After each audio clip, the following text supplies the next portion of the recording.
Hello. मैं Arvind Mathur, associate professor in physics, government MS college Bikaner. आज हम इलेक्ट्रोस्टैटिक्स, इलेक्ट्रिसिटी एंड मैग्नेटिज्म का सेकेंड यूनिट का डाइलेक्ट्रिक्स का सेकेंड लेक्चर ले रहे हैं। और इस सेकेंड लेक्चर में पहले जो लेक्चर के कुछ डेफिनेशंस हैं उसको मैं यहाँ पे रिपीट कर रहा हूँ। और सबसे पहले डेफिनेशन थी कि इलेक्ट्रिक फील्ड स्ट्रेंथ जो एक वेक्टर क्वांटिटी है। तो हम कैसे डिफाइन करते हैं कि इलेक्ट्रिक फील्ड किसी भी बिंदु पर वो फोर्स है जो एक यूनिट पॉजिटिव चार्ज को मिलता है। तो हम अगर इसको इलेक्ट्रिक फोर्स को अगर एफ फोर्स है और चार्ज क्यू ज़ीरो है तो मैं ई को डिफाइन करूँगा limit Q zero tends to zero F upon Q zero. और इसका जो यूनिट है वो या तो न्यूटन पर कूलम या वोल्ट पर मीटर होता है। इसके बाद इलेक्ट्रिक पोलराइजेशन पी। हमें ये पता है कि अगर हम डाइलेक्ट्रिक को इलेक्ट्रिक फील्ड में रखते हैं तो उसके जो मॉलिक्यूल्स हैं वो इलेक्ट्रिक फील्ड के अलाइन हो जाते हैं या पोलराइज हो जाते हैं या ध्रुवित हो जाते हैं। तो इस ध्रुवण को हम डिफाइन करते हैं कि वो electric dipole moment per unit volume जो इंड्यूस हुआ है उसको हम पोलराइजेशन कहते हैं। और इसको हम पी वेक्टर से डिनोट करते हैं। अगर मैं ये मानूं कि रो पी सरफेस चार्ज डेंसिटी है और जो फिक्टिशियस कार है तो मैं इसको ये मान सकता हूँ कि P is equal to rho E होता है जो, और इसका unit of polarization is coulomb per metre square. इसके बाद एक वेक्टर और जो हमने पहले नहीं पढ़ा था वो इलेक्ट्रिक डिस्प्लेसमेंट वेक्टर है। अगर मैं रो को surface charge density of free charge मानूं और ऑफ द कैपेसिटर जो है, और रो डैश अगर मैं बाउंड चार्जेस को मानूं जो ऑन द डाइलेक्ट्रिक है, तो इलेक्ट्रिक फील्ड स्ट्रेंथ में निकाल सकता हूं वो E zero for free charges is rho upon epsilon zero, और बाउंड चार्जेस के कारण E dash is equal to rho dash upon epsilon zero. अब इसका हमारे पास दो इलेक्ट्रिक फील्ड आ गए तो रिजल्टेंट इलेक्ट्रिक फील्ड हो जाएगा E is equal to E zero minus E dash, क्योंकि जो ये फील्ड्स जो प्रोड्यूस हो रहे हैं वो अपोजिट डायरेक्शंस में हो रहे हैं। तो मैं इसको लिख सकता हूँ इसके सरफेस डायल मान दो ई माइना, तो मैं इसको लिख सकता हूँ दोनों की मानना, तो alpha E is equal to sigma minus sigma dash. और ये मैं लिख सकता हूँ sigma is equal to rho sigma epsilon zero E plus sigma dash. ये सिग्मा ड्यू डैश जो है ये इंड्यूस चार्ज की डेंसिटी है विच हम वो कहते हैं जो मैग्नीट्यूड में इलेक्ट्रिक पोलराइजेशन के इक्विवेलेंट है। सो इस इक्वेशन को मैं लिख सकता हूँ क्यों डी, और ये कहता हूँ कि ये जो एक क्वांटिटी है इसको मैं इलेक्ट्रिकल डिस्प्लेसमेंट कहता हूँ। तो इससे दोनों इक्वेशंस को अगर हम कंसिडर करें तो D is equal to the induced charge density. अब जब क्योंकि ई एंड पी दोनों वेक्टर्स हैं तो डी भी वेक्टर होगा, यानी मैं लिख सकता हूँ D is equal to epsilon zero E plus V. इसी तरह हमने पिछले टर्न पे ये पढ़ा था कि गॉस लॉ अगर डाइलेक्ट्रिक बीच में आ जाता है तो उसको थोड़ा सा मैं रिवाइज कर सकता हूँ क्योंकि उसके अंदर डाइलेक्ट्रिक फैक्टर आ जाएगा। तो Gauss law in presence of the dielectric पराविद्युत माध्यम के साथ ही हो जाएगा S K E dot K S upon one और पी, फिर जो इधर जो वी है is enclose by the surface S.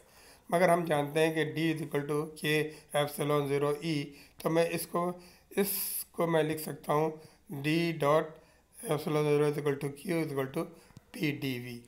मगर ये क्यू फ्री चार्ज डेंसिटी है और हम ये जानते हैं कि सरफेस इंटीग्रल को मैं वॉल्यूम इंटीग्रल में डाइवर्जेंस थ्योरम की का बदल सकता हूँ, और इस ऊपर वाले गॉस लॉ के इक्वेशन को मैं थोड़ा सा रिवाइज करता हूँ और मैं इसको डाइवर्जेंस थ्योरम का यूज़ करके जो आपकी स्क्रीन में दिख रहा है उसको यूज़ करके मैं लिख सकता हूँ divergence D is equal to minus P F D V is equal to zero, where जो यहाँ पे वी अपन ने कोई भी आर्बिट्रेरी वॉल्यूम ले लिया, तो divergence D is equal to P F और grad D is equal to P F.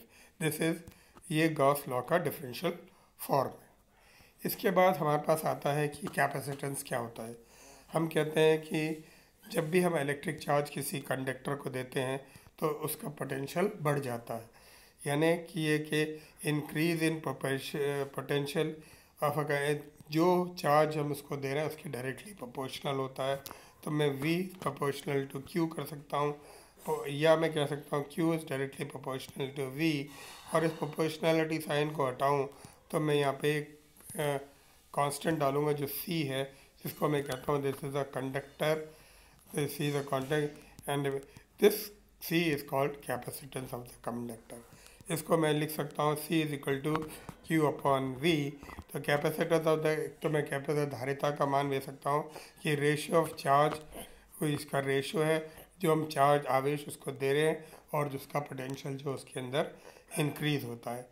अगर हम इसका यूनिट के ऊपर बात करें तो अगर V is equal to 1 volt तो C is equal to Q हो जाता है। अगर इस इक्वेशन को देखें तो कैपेसिटर तो हम कह सकते हैं कि धारिता का मान न्यूमेरिकली वो हो जाता है जो एक चार्ज बढ़ता है जो रेज बाय पोटेंशियल 1 वोल्ट से बढ़ाने में जितना आवेश उसको मिलता है वो 1 वोल्ट हो जाता है। तो ऐसा यूनिट में एक फेरेड यूज़ करते हैं तो 1 कूलम बाई मीटर, मगर फेरेड बहुत बड़ा यूनिट होता है तो मैं इसको माइक्रो फेरेड या पिक्रो फेरेड के रूप में लिखता हूँ। तो 1 micro farad is equal to 10⁻⁶ farad और 1 पिक्रो फेरेड इज 1 दो बार पिक्रो फेरेड तो इट इज़ 10⁻⁻⁷। तो अगर हम कहते हैं, इसके बाद देखते हैं कि अगर एक पैरेलल प्लेट कैपेसिटर के बीच में मैं डाइलेक्ट्रिक डालूँ तो क्या होगा।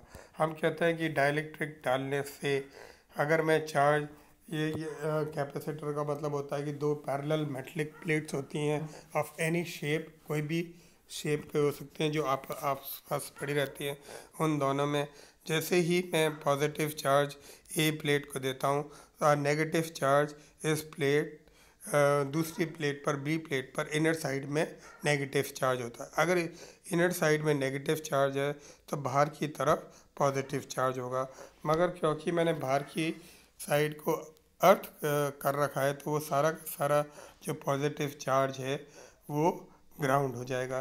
तो मैं कहता हूँ कि net charge on plate A is plus Q and plate B is minus Q। तो इन जनरल तो हम ये कह सकते हैं कि जो चार्ज रिमेन यूनिफॉर्म, ये यूनिफॉर्म होता है एजेस के बार, मगर यूनिफॉर्म होता है मगर एजेस में थोड़ा सा वो स्फेरिकल शेप ले लेता है जैसे। तो मैं इसका कह सकता हूँ कि जो सरफेस चार्ज डेंसिटी है Q, तो इसको मैं लिख सकता हूँ is equal to Q upon A। तो इसके बाद मैं इलेक्ट्रिक फील्ड निकालना चाहूँगा, इलेक्ट्रिक फील्ड स्ट्रेंथ निकालना चाहूँगा। जैसे मैंने इसको परिभाषा में बताया था कि E is equal to sigma upon K epsilon zero, जहाँ K epsilon zero is permittivity of free space. तो इसका पोटेंशियल डिफरेंस अगर मैं निकालना चाहूँ VAB is equal to E into D, potential जो है इलेक्ट्रिक फील्ड इंटू डेंसिटी, तो मैं इसके ऊपर के इक्वेशन में D डालूँ और अब मैं इस एप्सिलॉन ज़ीरो का मान डालूँ तो V अपॉन K VA की upon D is equal to, तो capacitance of the capacitor is Q upon VAB, तो मैं लिख सकता हूँ C is equal to K epsilon zero A upon D। ये कैपेसिटेंस ऑफ द कैपेसिटर है परावैद्युत माध्यम के बीच में। तो इसी परावैद्युत माध्यम के बीच में अगर मैं इसके डाइलेक्ट्रिक कांस्टेंट को परिभाषित करना चाहूँ तो फ्री एयर में कैपेसिटेंस का मान होता है C0 epsilon zero A upon D, क्योंकि वो Q अपॉन A होता है। तो एप्सिलॉन अपॉन एप्सिलॉन ज़ीरो तो Q एप्सिलॉन ज़ीरो A हो जाएगा अपॉन D हो जाएगा। तो इस इक्वेशन से मैं इसको दोनों को डिवाइड करूँ तो capacitance C upon C0 equal to K, तो C is equal to K C0, यानी जैसे हमने डाइलेक्ट्रिक कांस्टेंट को बता रखा था कि it is ratio of capacitance of the dielectric medium and air.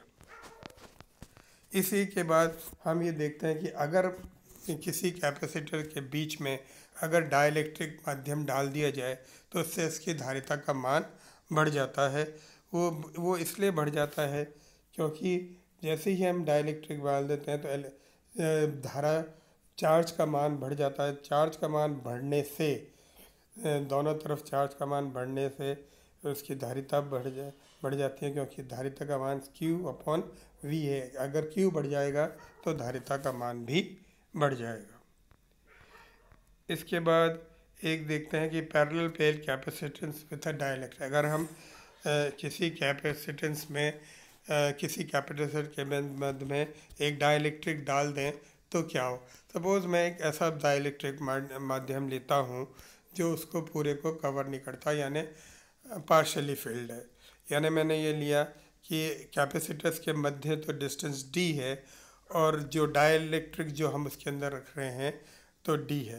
तो हम कह सकते हैं कि डाइलेक्ट्रिक माध्यम कैपेसिटर के अंदर तो t जगह घेर रहा है और जो उसके अंदर जो एयर है वो d माइनस टी है। तो अगर हम ये मानते हैं कि दोनों इसके अंदर चार्जेस प्लस क्यू और माइनस क्यू इसके अंदर उपलब्ध होते हैं, तो सरफेस चार्ज डेंसिटी को मैं लिखा सकता हूँ इस surface charge density Q upon A. अब इसके बाद जब ये हो जाता है तो मैं इलेक्ट्रिक फील्ड ऑफ एयर निकालना चाहता हूँ। तो इलेक्ट्रिक फील्ड इन एयर को मैंने E1 लिया, तो E1 is equal to sigma epsilon zero minus Q upon epsilon zero A, क्योंकि ये एयर के अंदर, क्योंकि इसके अंदर डाइलेक्ट्रिक नहीं है तो उसका मैं इलेक्ट्रिक फील्ड निकाल सकता हूँ। इसी तरह इलेक्ट्रिक फील्ड स्लैब जो इसके अंदर है उसका E2 हो जाएगा और वो स्लैब का मध्यम लेगा तो surface charge density minus charge, तो Q epsilon zero K epsilon zero minus K epsilon zero A।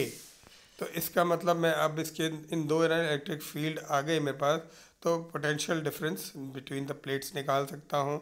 और potential difference between the plates E1 जो है वो एयर के d माइनस टी के मध्य है और प्लस E2 जो है वो E2 जो स्लैब के कारण है वो उससे मल्टीप्लाई हो जाएगा इज इक्वल टू सिग्मा जो फील्ड इज डम्प।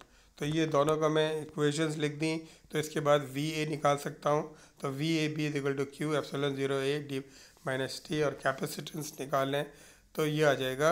और इसके बाद जो इसका नेट रिज़ल्ट जो आप इस स्लाइड में देख रखे हैं, क्योंकि इलेक्ट्रिक एयर के अंदर जो इलेक्ट्रिक फील्ड है वो d माइनस टी जगह ले रहा है और जो डाइलेक्ट्रिक है वो t जगह है, तो दोनों को जो इलेक्ट्रिक फील्ड्स है मैं पोटेंशियल इलेक्ट्रिक फील्ड इनटू जो डिस्टेंस है वो पोटेंशियल का हो जाएगा।